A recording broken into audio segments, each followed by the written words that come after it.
Bienvenidos, bienvenida Julia. Es un placer enorme presentarles a todos ustedes a Julia Navarro, una autora que yo creo que ha batido todos los récords de ventas habidos y por haber. Bueno, todos no, pero por lo menos en la literatura a nivel de lengua española sí. Yo creo que eso se entiende sobre todo cuando lees algo de Julia. En su página web podemos leer que Julia ha cautivado a millones de lectores con los 6 títulos que ha publicado hasta la fecha, todos ellos auténticos long sellers, como La Hermandad de la Sábana Santa, La Biblia de Barro, La Sangre de los Inocentes, Dime quién soy, Dispara, yo ya estoy muerto, Historia de un canalla. Sus libros se han publicado en más de 30 países en todo el mundo y actualmente pues, podemos ver, por ejemplo, Dime quién soy en formato serie en Movistar, como comentábamos antes. Su último título se titula No matarás, que es este. En septiembre saldrá el nuevo, que ya lo sabemos, del que no sabemos nada más, solo que va a salir en septiembre. Bueno, pues Tú no matarás es una historia de amistad y lealtad con personajes que recorren lugares como Alejandría, en la época de la Segunda Guerra Mundial, el París ocupado, Lisboa, Praga.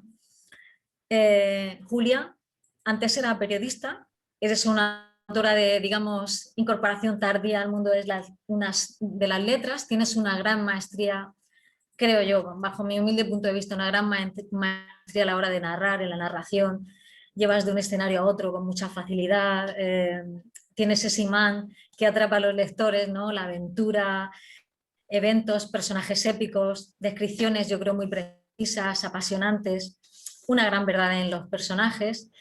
Y luego, pues más a nivel personal, tenemos que contar que a Julia le gusta mucho andar, ¿verdad?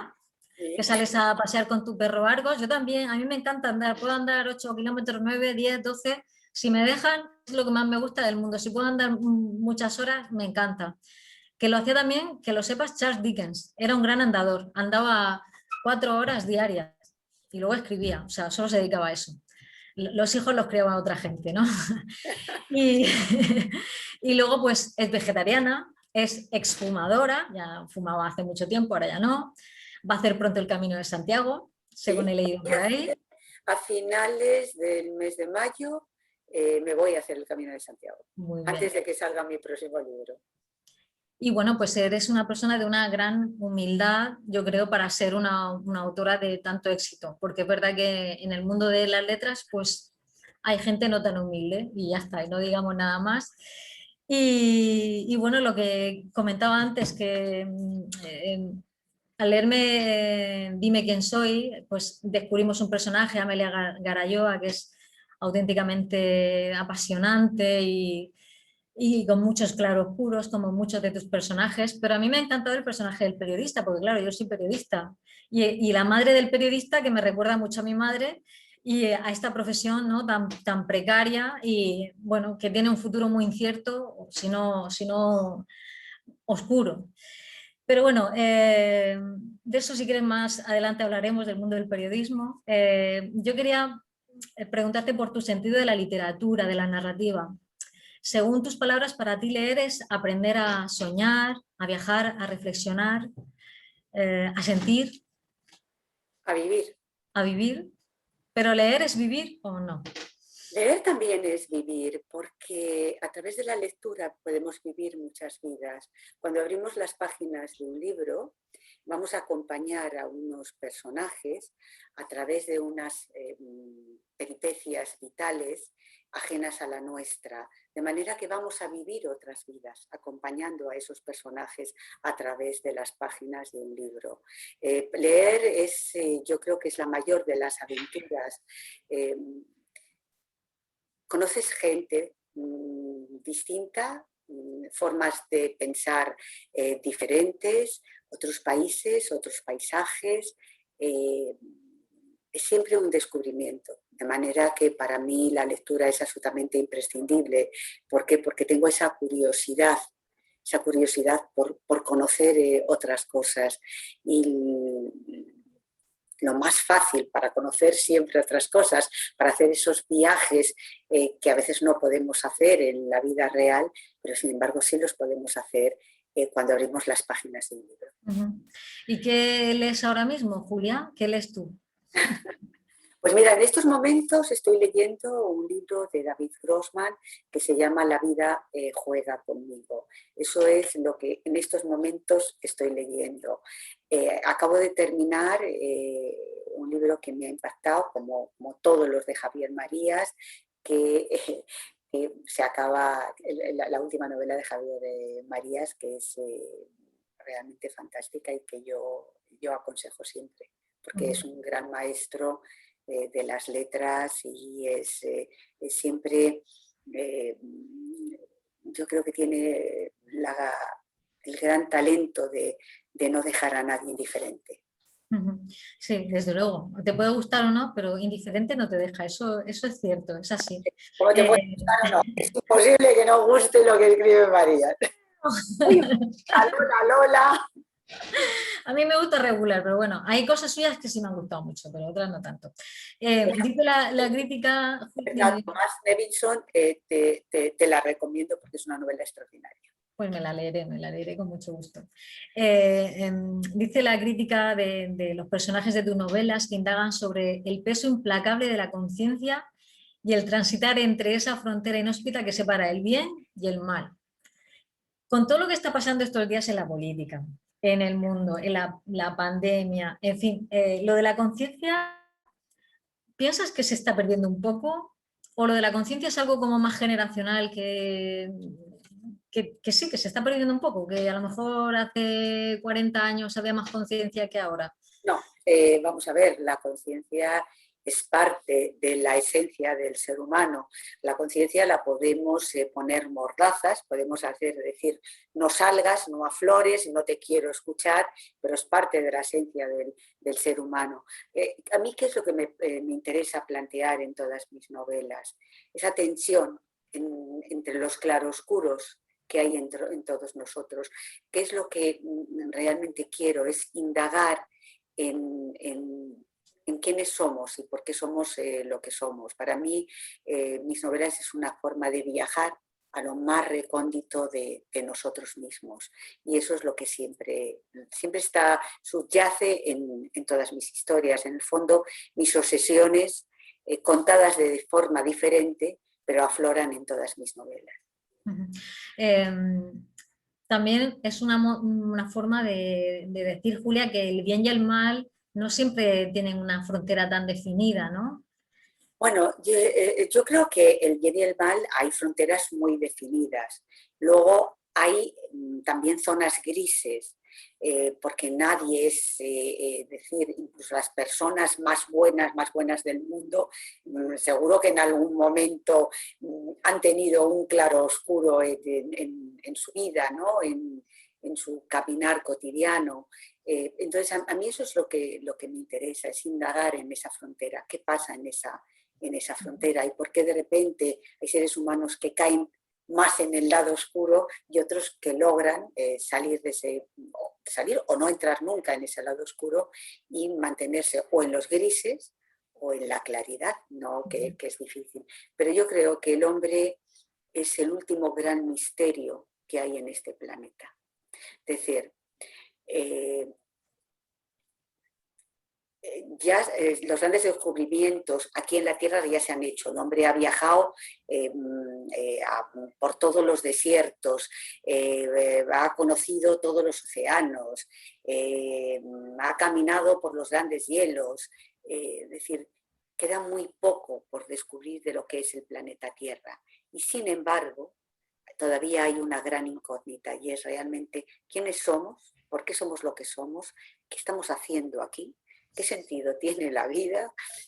Bueno, y todo eso es lo que a mí me interesa y yo voy plasmando en mis libros. Vaya, nos dejas ya pensando, porque son las eternas preguntas, pero no están, no hay respuestas definitivas para nada. Bueno, pero la cuestión a veces quizá es más importante hacerse las preguntas que obsesionarse con las respuestas. Sí, además, si nunca te haces esas preguntas. Luego el camino de la vida pues te ayuda a buscar esas respuestas que algunas personas las encuentran y otras pues no las encuentran o no las encontramos nunca, pero lo importante es hacerse esas preguntas, ¿no? Hacer las preguntas poderosas, que suelen decir los coaches, hacerse las preguntas poderosas.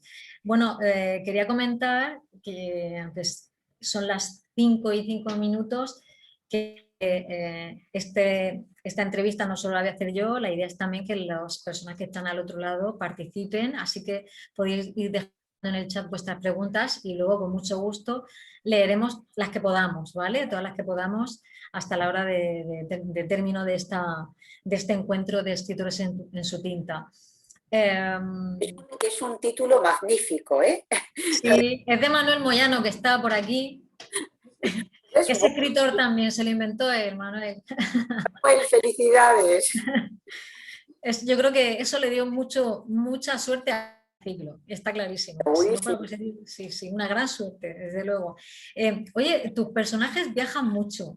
Imagino que a lo mejor eso como lectora a ti te gusta, ¿no? O porque te obliga también a ti, en cierto modo, a viajar con la imaginación mientras lo estás escribiendo, recordar o... Bueno, yo tengo dos grandes pasiones, que son la lectura y el viaje. De manera que de alguna manera yo hago que mis personajes hagan lo que yo hago, que es viajar. Y sobre todo porque a mí me interesa el mundo en general. Es decir, en ese sentido yo no soy una escritora que cuenta solo lo que sucede a su alrededor. Yo siento una enorme curiosidad, no solamente por lo que sucede más cerca de mí, sino por lo que sucede en otros lugares, ¿no? Porque pienso que el ser humano, todos somos hijos del tiempo en el que nos toca vivir, pero también somos hijos de las circunstancias en las que nos toca vivir. Y es evidente que nacer en Molina de Segura no es lo mismo que nacer, yo qué sé, en cualquier otro sitio. Entonces, todo eso nos determina. Entonces, ahondar en qué le pasa a la gente en otros sitios, en otros lugares, en otras circunstancias, es algo que a mí me interesa.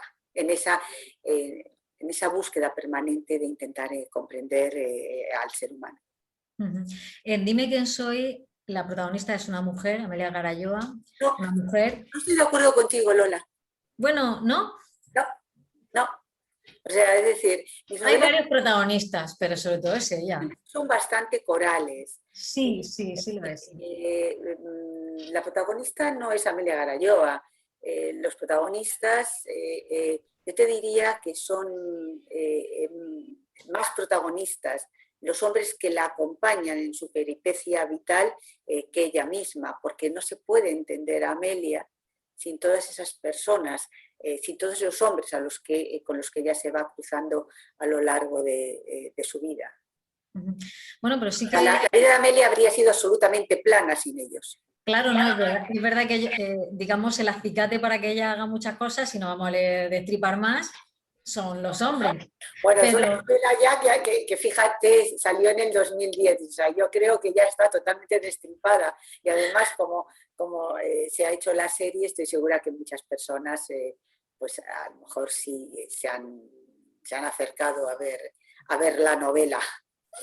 Pero bueno, lo que yo quería comentarte es que aparece la mujer en España, en la España de la Segunda República, y me gusta mucho porque se ve como en nuestro país llega un momento en el que la mujer asume una serie de roles a los que no estaba acostumbrada. No solo en nuestro país, es decir, a veces yo creo que tendemos a ver la vida muy en pequeñito. Nada de lo que sucede a nuestro alrededor se puede explicar sin lo que sucede un poco más allá y traspasando nuestras fronteras. Entonces, lo que sucede en España en ese momento es, no te voy a decir igual o parecido, pero sí responde a un momento de la historia en el que están cambiando todos los paradigmas. Entonces, el siglo XX es el siglo en el que del auge de las grandes ideologías, sobre todo las dos ideologías absolutamente totalitarias que provocan tantos desastres en el siglo XX, es el siglo en el que evidentemente las mujeres empezamos a abrirnos paso a que se escuche nuestra voz, y todo eso viene acompañado precisamente por esa pulsión de las nuevas ideologías. Es decir, nada de lo que nos está pasando en España es ajeno a lo que a lo que pasa en el resto del mundo. Entonces yo lo que pasa es que pienso que tenemos la tendencia de mirarnos mucho el ombligo y de pensar que bueno, esto nos pasa a nosotros y no, mire, en ese momento pues en Francia estaba pasando esto, que no es exactamente igual que lo que pasa en España, pero hay elementos comunes, o en Inglaterra, o es decir, yo creo que siempre hay que buscar explicaciones no solamente locales, que las tienen, las cosas que suceden, sino también hay que ver que el mundo ahora estamos más comunicados que nunca, pero esa intercomunicación siempre ha existido. Sí, estamos más comunicados que nunca, o hay más posibilidad de tener comunicación que nunca, pero yo creo que vivimos también más centrados en los problemas muy locales. Es como que las redes, de hecho, nos devuelven siempre ahí donde vamos. Que, bueno, eso tiene un nombre, ¿no? Se llama el fenómeno de eco. Y quizá, bueno, es que estamos en pandemia, Julia, no podemos viajar. Si es que, ¿qué quieres? Por eso hay que leer. Yo menos mal que están los libros, porque llevamos un año y medio así, no podemos visitar ningún sitio. Los libros son una ventana al mundo, ¿no? Esa ventana, como lo decía antes, es a otras vidas, a otros lugares. Oye, ¿y cómo crees que verán las generaciones dentro de 20 años, los jóvenes? ¿Cómo crees que verán esto que estamos viviendo ahora, lo de la pandemia? Igual que ahora nosotros nos hablan de la gripe española y pues tenemos una imagen ahí en la cabeza de lo que era aquello. ¿Cómo crees que nos verán? Pues no sé cómo nos verán. Mira, a mí si me dijeran que puedes meter en la máquina del tiempo, ¿dónde irías? Y yo siempre digo, yo iría al futuro. O sea, yo no me iría al siglo I, ni a la Edad de Oro, no, yo siempre viajaría al futuro. Dentro de 20 años todavía está muy cerca, me gustaría ir mucho más lejos. No sé cómo nos verán, pero es evidente que por el cambio climático, por el maltrato que le estamos dando a la Tierra, puede que esta no sea la única pandemia que vayamos a sufrir. De manera que no sé si dentro de 20 años pues los jóvenes o las personas que vivan entonces tendrán que estar enfrentándose a una situación, no sé si igual, pero parecida a la que estamos viviendo ahora. Todo esto que nos está sucediendo debería de servir para hacer esa reflexión de qué estamos haciendo mal como sociedad. No me refiero como sociedad nosotros los españoles, sino como la sociedad del mundo. ¿Qué estamos haciendo mal para que esté sucediendo lo que nos está sucediendo? Antes hablabas de los totalitarismos, del comunismo, el nazismo, y precisamente vivimos una época, sobre todo en España, que está todo muy polarizado otra vez. Y digamos, ¿cómo ves como periodista que eres, que has sido, cómo ves esa situación que estamos viviendo en nuestro país? Bueno, la verdad que con una cierta tristeza, ¿no? Yo soy hija de la transición y es una obra que creo que está razonablemente bien hecha. Y la transición fue el acuerdo de toda la sociedad, no de 4 políticos que se encerraron en un despacho, sino fue el acuerdo de toda la sociedad de querer poner punto y aparte y iniciar un periodo nuevo en la historia de nuestro país.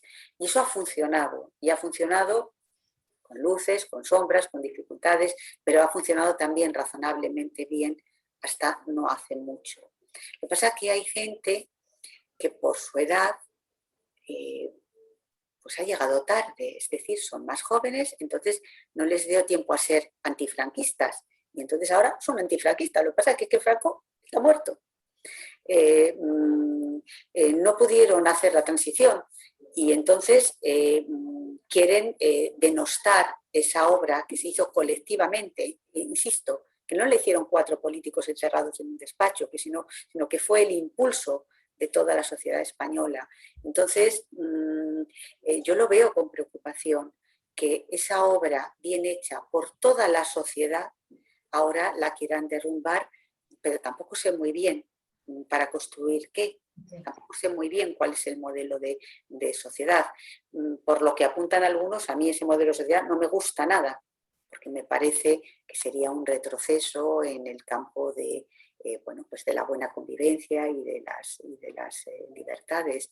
Pero, insisto, antes lo decía, todos somos hijos de nuestro tiempo, yo soy hija de la transición y por tanto sí veo con una cierta tristeza, a veces con indignación, pero sobre todo con la decisión de no rendirme a la hora de reivindicar que aquello se hizo, como decía antes, razonablemente bien y que hay que mantener lo que funciona y lo que se hace bien. No se puede estar haciendo tabla rasa porque yo no estaba allí y creo que se tenían que haber hecho las cosas de forma distinta. Pues mire usted, yo tampoco estaba en el siglo XV y visto, pues también pienso que podían haber hecho las cosas de forma distinta, pero como no estaba, no las pude hacer. Así que me aguanto. Pues esto no digo que haya que aguantarse, pero simplemente el pasado no se puede cambiar, no tenemos poder sobre el pasado. Y ese pasado tan inmediato como fue, o sea, tan cercano como fue la transición, bueno, ya lo hicimos, ya lo vivimos, es una obra que no habría que demoler como algunos quieren. Me parece un error. Voy a apagar el teléfono. Ah, bueno, no pasa nada. Pues voy a aprovechar mientras tanto para dar la bienvenida a las personas que se hayan incorporado a las 5:15, como era la hora prevista anteriormente, por si alguien no se ha enterado, pues hemos empezado un poquito antes, pero bienvenidos igualmente y tenéis la posibilidad de escribir en el chat vuestras preguntas para, bueno, pues dentro de unos minutos empezaremos a preguntarle a Julia pues vuestras preguntas, no solo las mías, que está bien que yo pregunte, pero es un poco abusar, ¿no? Mejor también que vosotros, los que estáis al otro lado, podéis preguntar lo que os apetezca a vuestra escritora. Julia es muy modesta, dice que es hija de la transición, no solo eso, sino que estuviste en primera línea trabajando como periodista en el Congreso de los Diputados. Claro, Viviste el 23F. yo tuve En primera persona, fuiste la última en salir de allí de hecho. Periodistas salimos, de los últimos salimos Jordi García Candao y yo, pero bueno, yo era una jovencísima periodista que me tocó vivir todo aquello y contarlo, y siento que es un privilegio, ¿no? Es un privilegio contar cómo se hace una constitución, cómo se escribe una constitución, cómo se pasa de un régimen fascista, un régimen totalitario, a un régimen de libertades. Yo me siento una privilegiada por haber podido contarlo como periodista, es decir, no todos los días se puede contar eso. Desde luego. Y bueno, también te tomas cafés con Adolfo Suárez, ahí en la cantina del Congreso. Que en el Congreso, claro, ahora vivimos una situación de absoluta normalidad. En ese momento era todo nuevo. Entonces, el día que se abren las Cortes Democráticas, llegábamos todos que nadie sabía ni lo que había que hacer, ni por dónde había que ir, ni nada. Y había una relación entre los periodistas y los políticos que era pues muy absolutamente fluida. Entonces, evidentemente, te tomabas cafés en la cafetería de las Cortes pues con todos los políticos de la época. Entonces, bueno, ahora los colegas que están en las Cortes pues se tienen que conformar con pescar a los políticos por los pasillos. En aquella época pues era un poquito, era una relación muchísimo más fluida. Claro. Bueno, eso sí, yo creo que a los periodistas de hoy les tiene que dar un poco de envidia, ¿eh? Porque, no sé, quizás es todo más frío, ¿no? Yo creo que no, que cada momento es cada momento, y en una situación de normalidad democrática es bueno que haya esa distancia entre políticos y periodistas. Cada uno tiene que estar en su sitio, tampoco es bueno estar tan mezclados. Pero bueno, de hecho, Felipe González fue el padrino de su boda, ¿no? No, eso no es verdad. Ah, ¿no? Eso es una leyenda urbana. Perdona, el padrino de mi boda es un escritor al que yo quiero muchísimo, que se ha muerto recientemente, que es Javier Reverte. Ah, pues no sabía. Ay, lo tuvimos en Escritores en su tinta, una persona encantadora. Javier Reverte y Felipe González No es ni mera coincidencia, o sea, Nada que ver. ha salido esa leyenda urbana, pero no es cierto.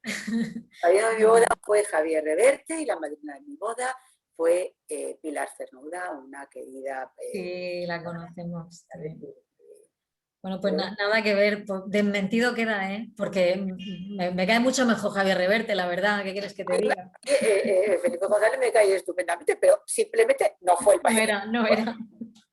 Mi boda fue Javier Reverte, que bueno, ha sido un amigo de esos que nunca puedes olvidar, y no solamente amigo, es una persona que a mí me ha enseñado mucho. Y un magnífico escritor, ¿eh? Un magnífico Un magnífico escritor. escritor, una magnífica persona, un magnífico periodista, alguien de quien yo aprendí mucho.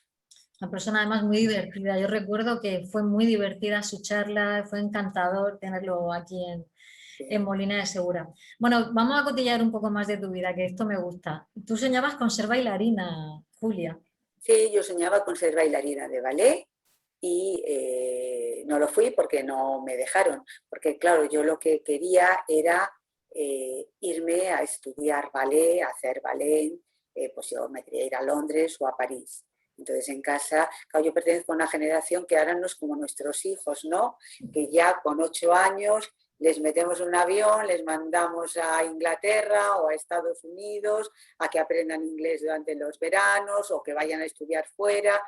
Antes eso era muchísimo más complicado, entonces en casa, primero lo de que fuera bailarina de ballet como que no les gustaba nada. Luego, pues lo de marcharse fuera, pues siendo tan jovencita tampoco, así que... Pero bueno,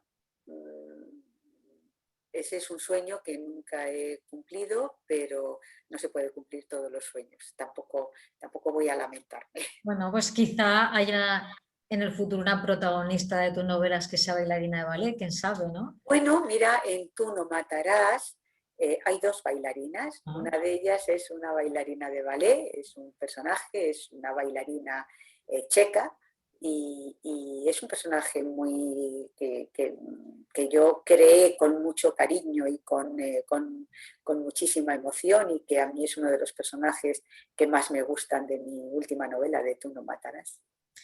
Pero llegaste a ponerte las zapatillas, por lo menos, ¿o no? Bueno, llegué, yo iba a clase todos los días de ballet, o sea que me las ponía todos los días, pero evidentemente yo era cuando salía del cole me iba a la academia de ballet, pero yo nunca he bailado en ningún sitio. Para dar ese salto hubiese tenido que formarme mucho más. Vamos, a mí me habría gustado ser Tamara Rojo. Claro, no me extraña, a mí también, ¿eh? Lo que pasa es que, pues me pasa lo mismo. Yo no he llegado, o sea, yo llegué demasiado pronto a querer ser bailarina, entonces era imposible. Era otra época. En todo caso, Tamara Rojo no, porque es muy joven y es de esta generación, pero bueno, yo admiraba, por ejemplo, muchísimo a Margot Fonteyn, ¿no? Yo decía, Dios mío, Sí. si yo pudiera bailar en el Covent Garden. Bueno. La verdad que yo creo que tienes algo en común con las bailarinas. No lo sé, porque yo no tengo una... La disciplina.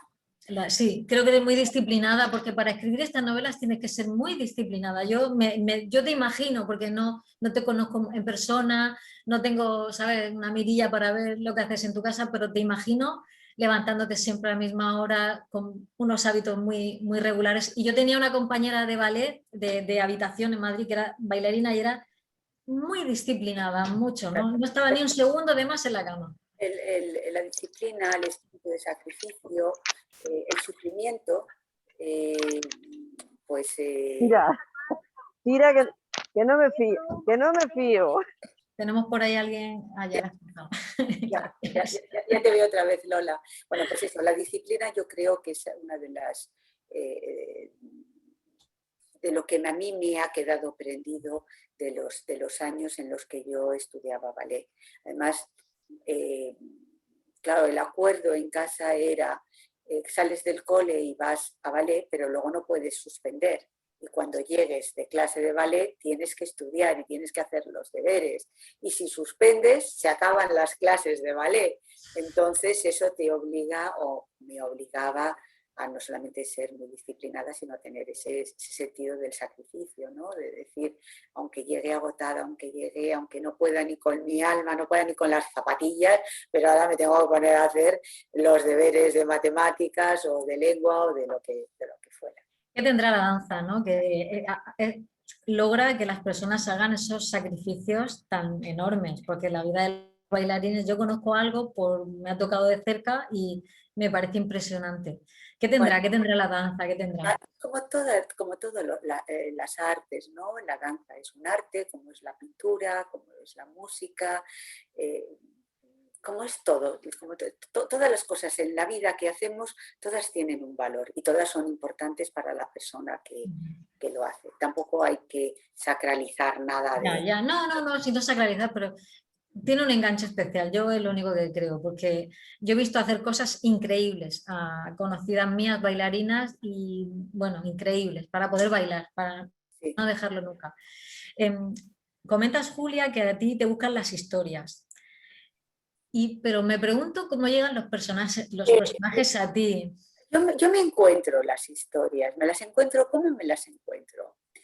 Pues en una conversación con alguien que empiezas a hablar y la conversación, bueno, pues nunca sabe por dónde puede terminar transcurriendo y entonces alguien te dice algo y eso es una idea que germina, o con la lectura de un libro, o en un viaje, o escuchando. A mí me gusta mucho escuchar. Entonces, bueno, hay algo que germina dentro de ti y a partir de eso, de ese instante, van fluyendo los personajes, van apareciendo.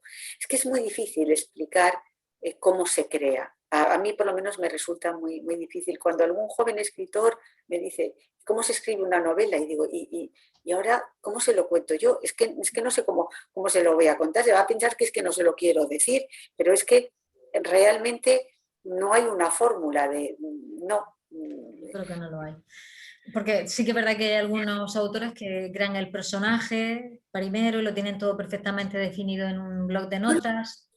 Yo voy pensando, es decir, yo desde que empiezo a tener la idea hasta que me siento a escribir, es todo un proceso. Es un proceso en el que yo voy construyendo la novela, en el que voy definiendo lo que hacen, en los que los personajes van adquiriendo su propia vida y me van contando qué van a hacer. Y luego cuando todo eso ya está, es cuando me siento a escribir.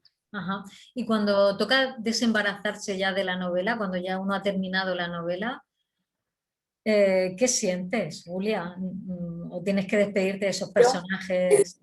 Lo que siento es un enorme alivio de decir, bueno, ya he terminado y siento alivio, sinceramente, porque cuando estás escribiendo una novela, estás escribiendo una novela. ¿Qué quiere decir eso? Que vives totalmente concentrada en esos personajes, en esa historia. Y yo el día que termino de escribir la novela llamo a todos mis amigos, he terminado, vamos a quedar.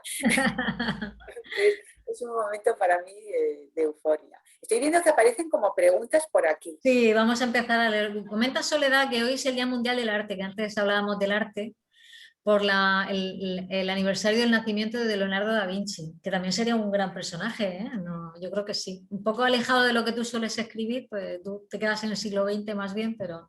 Bueno, tengo un par de preguntas. Lisbeth de México dice, ¿piensas escribir una segunda parte de alguna de tus novelas? No. Bueno. Un no rotundo. No. Mis historias, cuando pongo fin, he puesto fin. Y yo es que tengo muchas ideas en la cabeza de cosas nuevas que quiero contar, de historias nuevas que quiero contar. Entonces no siento la necesidad de coger alguna de mis novelas y decir voy a seguir contando. No. La verdad es que no. Luego preguntan por aquí, dice, ¿cómo fue tu experiencia al escribir tu primera novela? ¿Recuerdas dónde y cómo surgió la idea? Sí, sí, claro que lo recuerdo. La idea surgió en una playa en Andalucía.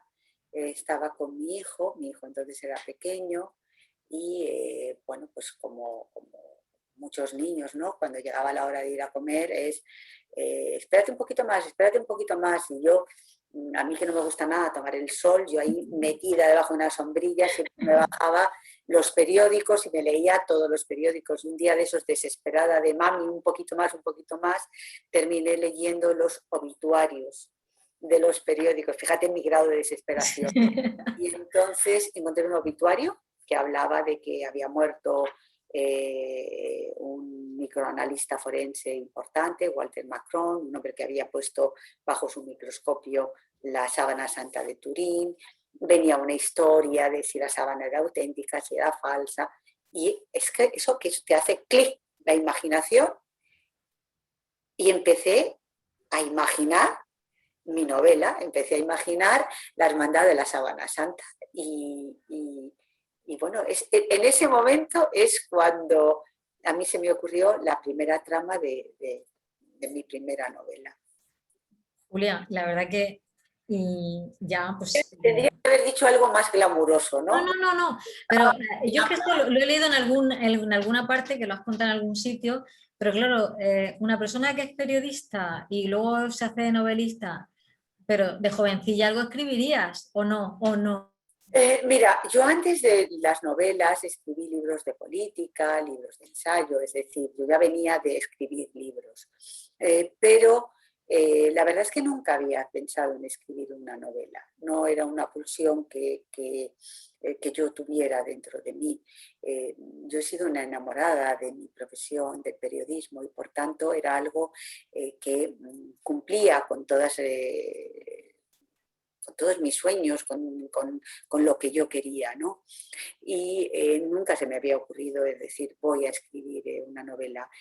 La Hermandad de la Sábana Santa surgió así, tuve mucha suerte, a los lectores les gustó, entonces se me ocurrió otra, que era La Biblia de Barro, y ahí todo el mundo me esperaba ahí con la escopeta cargada diciendo, la primera te ha salido bien, pero ya veremos si eres capaz de escribir la segunda.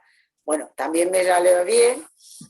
La tercera, que fue La Sangre de los Inocentes, también me salió bien. Yo asombrada, era la primera que estaba asombrada. Y bueno, hubo un momento en que tuve que tomar una decisión. ¿Qué hago? ¿Sigo compaginando, haciendo compatible el periodismo con las novelas o doy un paso atrás en el periodismo y me dedico a escribir novelas? Y tomé la decisión, fue una decisión difícil, fue una decisión que me costó mucho tomar, pero como yo soy muy perfeccionista, me daba cuenta que si escribía novelas estaba descuidando el periodismo, y para mí el periodismo había sido una gran pasión, era una gran pasión, y que si seguía con el mismo ritmo haciendo periodismo, entonces eran churros de novela. Y entonces pues tomé una decisión. Si hubiese tenido 20 años o 30, no habría tomado esa decisión, también te lo digo. Pero bueno, yo dije, realmente vale la pena dar ese paso adelante, vale la pena jugártela. En periodismo prácticamente ya lo había hecho todo, con lo cual... bueno, di ese paso y no me arrepiento. Aquí sigues. Bueno, alguien me ha dicho esta mañana, pero ella iba a dejar de escribir, en algún momento lo dijo. A mí no me suena, Julia, que tú hayas dicho que... Eso. No. Además, yo es que he escrito toda mi vida, o sea, decir, no, yo no pienso dejar de escribir. Dejaré de escribir si un día llego a la conclusión de que ya no tengo nada que contar. Lógicamente lo que no voy a es alargar algo que no, si yo me siento vacía, si siento que ya no puedo contar nada porque no tengo nada que contar, lógicamente pues dejaría de escribir, pero por ahora eso no está en mi horizonte. Bueno, de ahí hay mucha pasión. Tengo muchas historias todavía que contar. Muchas historias que contar. Me parece de verdad que eres una persona muy humilde, porque dices, no me explico el éxito y sigues sin explicártelo, ¿no? Yo creo que eres una persona muy humilde y muy anti-ego. pero yo tengo una teoría, que a lo mejor me equivoco, pero yo creo que los grandes escritores son anti-ego, porque si tienes demasiado ego, no puedes, pierde la perspectiva para ver. Mira, Lola, yo el hecho de haber sido periodista tantos años, eso me ha llevado a conocer a todo tipo de personas. Y he visto a tantas personas tan arriba, tan arriba, tan arriba, que un día han ido tan abajo, tan abajo, tan abajo, que eso es una lección de vida. El hecho de a mí el periodismo me ha ayudado mucho a domeñar algunos de los posibles defectos, ¿no? Como puede ser el ego. Es decir, mira, hoy cuentas con el favor de los lectores, pero mañana pueden decidir que ya no les gustan tus novelas. Por tanto, es mejor tener los pies en la tierra, porque así si te tienes que caer, el golpe es menor. Ya he visto que salía una pregunta, me preguntaban por Historia de un canalla, de que era una novela diferente. Es verdad, es una novela diferente, es una novela en la que yo me la jugué. Yo quería hacer una novela que hablara de dos cosas, de esa tensión entre la conciencia y uno mismo, y también quería hacer una reflexión sobre lo que es la sociedad actual, la sociedad de la comunicación, y lo fácil que es manipular a la opinión pública. Sí, cada vez más fácil. Por donde uno quiere llevarla y que tome decisiones que a lo mejor no habría tomado nunca. Yo, por ejemplo, a mi hijo le decía, la época esa de los pantalones rotos, que todos los niños llevaban, que a mí me ponía de los nervios, y decía, mira, yo no te voy a comprar unos pantalones rotos. Entonces, además le explicaba, mira, tú quieres llevar unos pantalones rotos, porque alguien en algún lugar del mundo, en Nueva York, en Shanghái, ha decidido que ya ha vendido la cuota de venta de pantalones jeans, pues se ha estancado. Y entonces, para que sigamos comprando o los jóvenes demandéis más jeans, es hacerlos diferentes. Y a alguien se le ha ocurrido, pues ahora rotos. Luego, tú no estás decidiendo esto. Esto lo han decidido en un consejo de administración unos señores muy mayores, unos señores con unas cuantas corrientes estupendas que os han convencido a través de la publicidad y a través de los medios y de las redes, etcétera, que lo último es llevar un pantalón roto, y que si no llevas un pantalón roto es que eres prácticamente un antiguo. Y entonces, bueno, ese ejemplo tan tonto, ¿no? Pero es una reflexión sobre lo fácil que es manipular. Pero no lo convenciste, ¿a que no? ¿Lo convenciste? No le convencí. Mira, yo eso hace muchos años, unos cuantos años, me invitaron a una cena que yo decía, cuando vi al lado de quien me sentaba, dije, Dios mío, ¿cómo me voy a aburrir? Porque me sentaron al lado del director de una gran multinacional extranjera que tiene que ver con la belleza y todo eso. Entonces yo decía, ¿yo de qué voy a hablar con este señor? Y supongo que él pensaría, yo que voy a hablar con esta, pero seguramente fue una de las lecciones más interesantes que me han dado en la vida. Porque fue la época en la que se hablaba de la llegada de los cosméticos masculinos, un cambio de paradigma en los comportamientos de los hombres, en que se depilaran, etcétera, etcétera. Y entonces a mí este director de esa gran multinacional me contó, mira, con las ventas en productos de belleza femenino, hemos tocado techo. Entonces, nuestra gente se han puesto a pensar cómo podemos crecer. Entonces se ha decidido que tenemos que crecer por el lado de los hombres. Entonces les tenemos que convencer que depilarse las piernas es estupendo. Entonces, ¿qué hacemos? Campañas de publicidad con futbolistas de moda, actores, no sé qué, y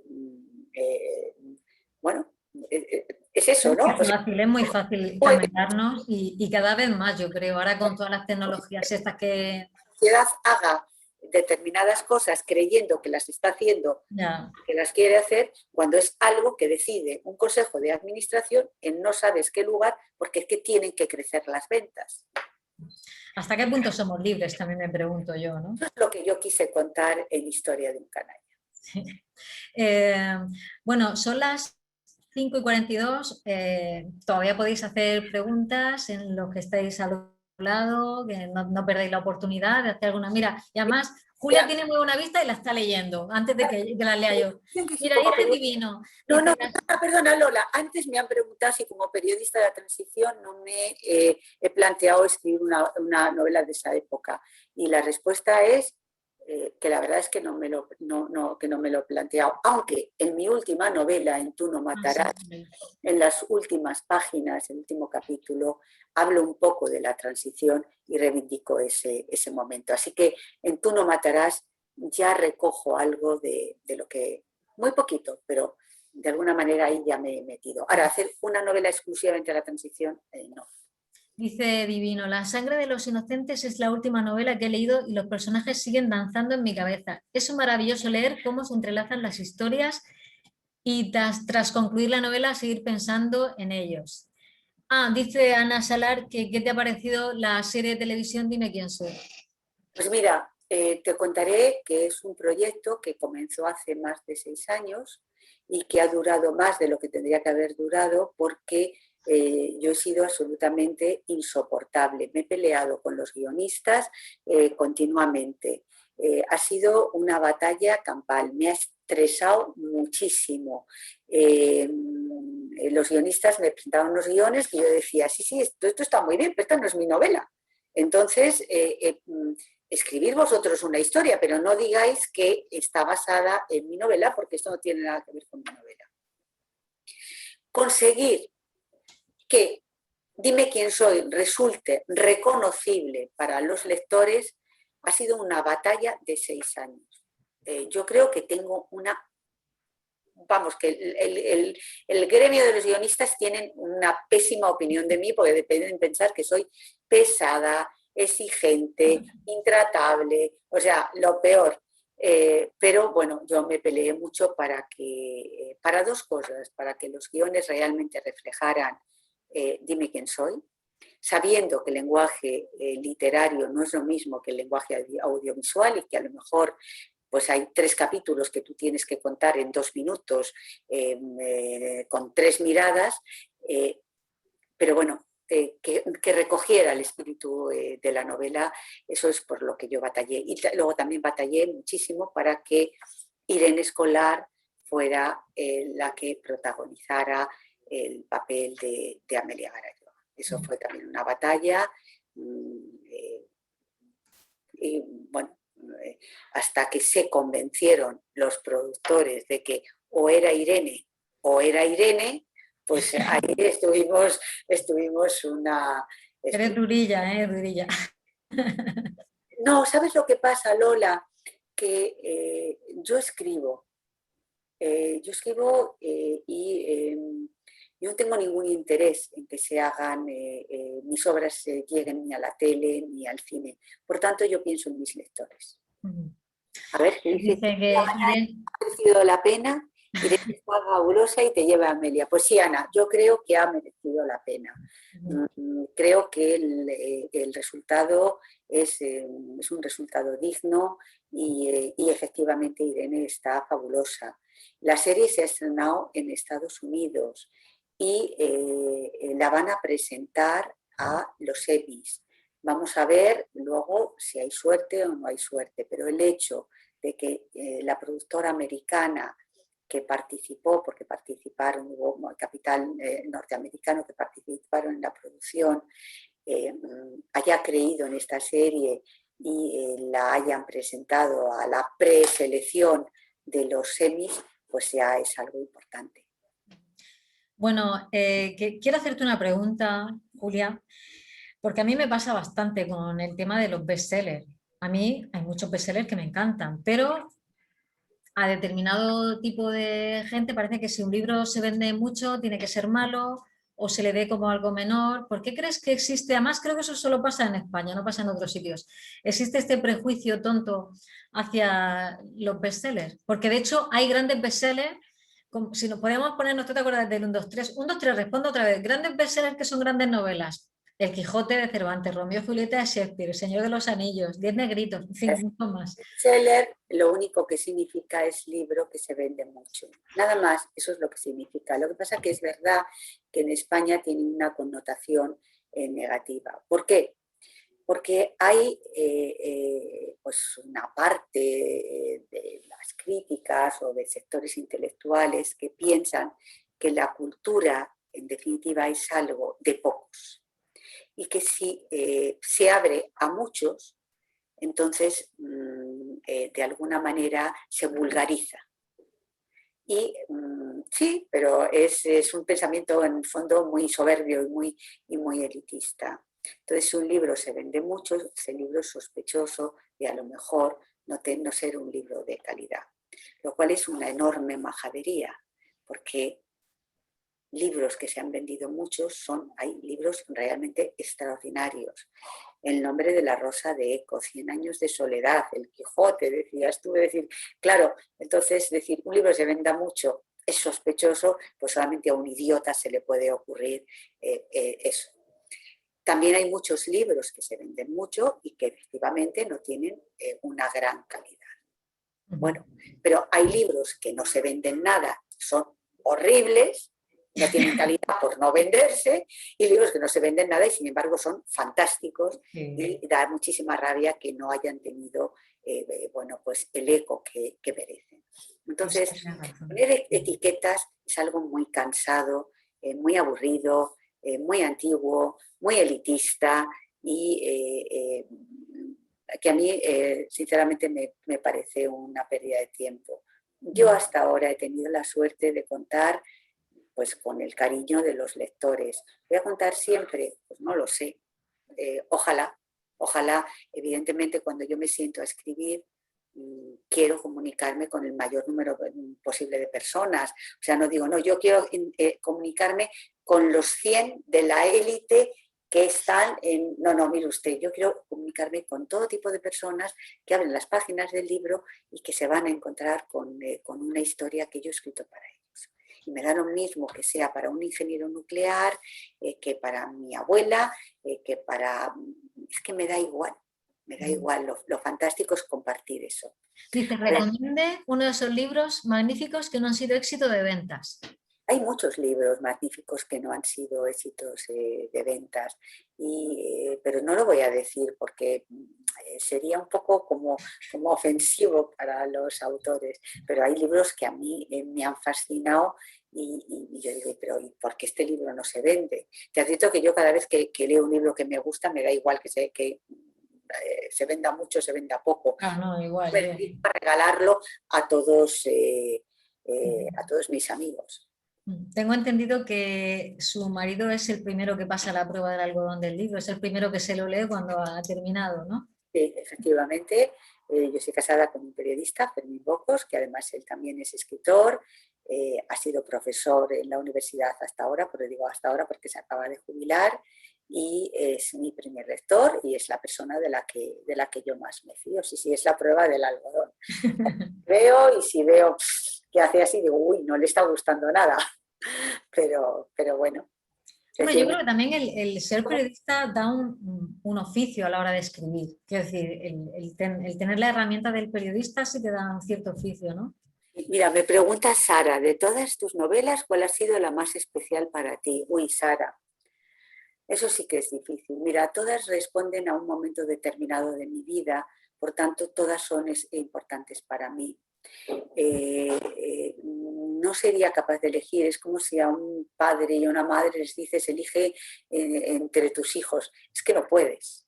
Uno te puede parecer más gracioso, otro más introvertido, otro lo que tú quieras, pero es que son tus hijos. Entonces yo dejo que sean los lectores los que decidan cuál es para ellos su libro favorito. Que estaba comentando yo que el periodismo quizás sí que te da un poco de oficio a la hora de ponerte a escribir tu primer libro. Ahora ya no, claro. El periodismo y la literatura son líneas paralelas. El periodista escribe una historia real, pero tiene que contar una historia, y el novelista cuenta una historia fruto de su imaginación, pero al final se trata siempre de lo mismo, que es de contar una historia. Preguntan por aquí, ¿cómo estructuras tus libros al momento de comenzar, al inicio? ¿Cómo estructuro mis libros? Pues la verdad es que la estructura va adquiriendo forma según voy imaginando la historia. Es decir, que es muy difícil decir cómo va a ser mi próxima novela. Pues no lo sé. Por ahora tengo una idea. Por ahora empiezo a ver a alguno de los personajes, pero todavía no sé cómo voy a contar esa historia que está apareciendo en mi cabeza. Entonces, es que el proceso de creación no es un proceso rígido de me siento, o por lo menos en mi caso, ¿no? Yo soy, mi proceso de creación, si quieres, es un poco más anárquico, más... voy construyendo según voy imaginando. Sobre la marcha, ya sé que hay autores que tienen como un mapa y de ahí no se salen. No, yo tengo muy claro, o sea, es decir, yo no me siento nunca a escribir hasta que no tengo la historia ya, hasta que no sé cómo empieza, cómo termina, qué van a hacer mis personajes. Pero en todo ese intervalo, que pueden pasar meses, lo que no digo es la estructura de la novela va a ser esta, ¿no? Yo voy conociendo a los personajes, me van contando, les voy contando qué vamos a hacer y luego ya voy viendo según van apareciendo cómo vamos a contar esa historia. O sea, es todo un proceso largo hasta que llega el momento en que digo, ahora me siento delante de la pantalla del ordenador. Tenemos dos preguntas, tenemos poco tiempo, lo digo porque el que quiera hacer preguntas, que estamos ya casi, que nos quedan muy poquitos minutos. No, Dos preguntas. nos queda toda... ¿Qué personaje de la historia de España podría ser el protagonista de una de tus novelas? Bueno, la historia de España es una historia tan absolutamente apasionante. Muy larga. Imagínate, ha habido personajes realmente extraordinarios que se podría contar, no una novela, sino que se podrían escribir muchas novelas. Pero yo ahora no tengo esa pulsión por escribir una novela histórica y además te diría que casi no me atrevo. Es decir, todas mis historias, algunas hay una mirada un poco al pasado, pero muy ligera. Normalmente todas mis historias transcurren en nuestra época, ¿no? En el siglo XX, ahora en el siglo XXI, pero coger un personaje de la historia de España sería hacer de verdad una novela histórica. Y eso a mí me produce vértigo. Yo creo que hay que hacerlo muy bien. Y la verdad es que en España tenemos unos escritores, de novela histórica realmente extraordinarios. Preguntan que si escoges el título al inicio o al final de escribir un libro. No, el título aflora prácticamente, según aflora la historia, según tengo ya la idea de la historia, me viene el título. Dice, Julia, te admiro mucho, de una manera muy entretenida logras entregarnos muchos conocimientos de historia, política, psicología. Estoy terminando la historia en Canalla y me ha impactado. ¿Tomás existió? ¿En quién te inspiraste? Los Tomás, no, o sea, no puedo decirte que Tomás existió porque es una persona concreta, pero sin duda yo he conocido a muchos Tomás a lo largo de mi vida. Es decir, en Tomás hay pues son muchas personas con las que yo me he cruzado a lo largo de mi vida. Cuando conoces a alguien novelable, ¿lo observas especialmente o...? No es que, o sea, es decir, no es que alguien sea novelable, sino es que alguien te inspira algo, ¿no? Tomás es el compendio de la maldad de mucha gente a la que yo me he encontrado en mi vida. La maldad es novelable, pues es que coges algo de esto, algo de aquí y construyes ese personaje. La historia de hasta el siglo XX, comentas en una entrevista, la han contado exclusivamente los hombres. Las mujeres éramos una nota a pie de página. Esto me gustó mucho, esta frase tuya. Bueno, porque es verdad, es decir, la historia se han contado siempre desde un punto de vista masculino, ¿no? Ellos eran los grandes protagonistas de las grandes gestas, y es verdad que nos han contado la historia de algunas mujeres realmente extraordinarias, o sea, de alguna reina, es decir, de alguna científica importantísima, pero las mujeres hemos sido siempre eso, una nota a pie de página, hasta el siglo XX, en el que empezamos a abrirnos paso a codazos y a decir, bueno, estamos aquí y nosotras también queremos contar lo que ha pasado y de dónde venimos. Y eso es lo que se está haciendo. No se trata de contar la historia de manera diferente, sino se trata de contar la historia también con nosotras dentro. En vez de como una nota a pie de página, sino decir, vamos a contar lo de todos juntos, porque hemos estado todos juntos. Efectivamente, no hemos sido un ente aislado, la verdad que no. Entonces, como hemos sido doradas, no se trata de contar solamente, vamos a contar la historia de las mujeres, no, vamos a contar la historia de todos. Todos. Preguntan por aquí si tienes algún personaje por el que sientas una especial debilidad. Bueno, ¿algún personaje de tus obras? De mis obras. Bueno, hay personajes con los que tengo muchísima que me encantan, y hay algunos con los que no me iría ni a tomar café. Pero hay personajes a los que tengo efectivamente especial cariño. Por ejemplo, antes decía en Tú no matarás, el personaje de una bailarina checa, una bailarina de ballet, es un personaje pues, que a mí me gusta mucho. En Tú no matarás, que es mi última novela, el personaje de las tres madres de los protagonistas, pues son personajes por los que yo siento pues un cariño infinito. Es decir, bueno, hay muchos personajes en mi novela a los que quiero mucho, y hay personajes, como decía, vamos, ni un café. Por aquí hay alguna pregunta más. ¿Cuál de tus obras te gustaría que llevaran al cine? Ya has comentado que no, que tú eso no te va mucho.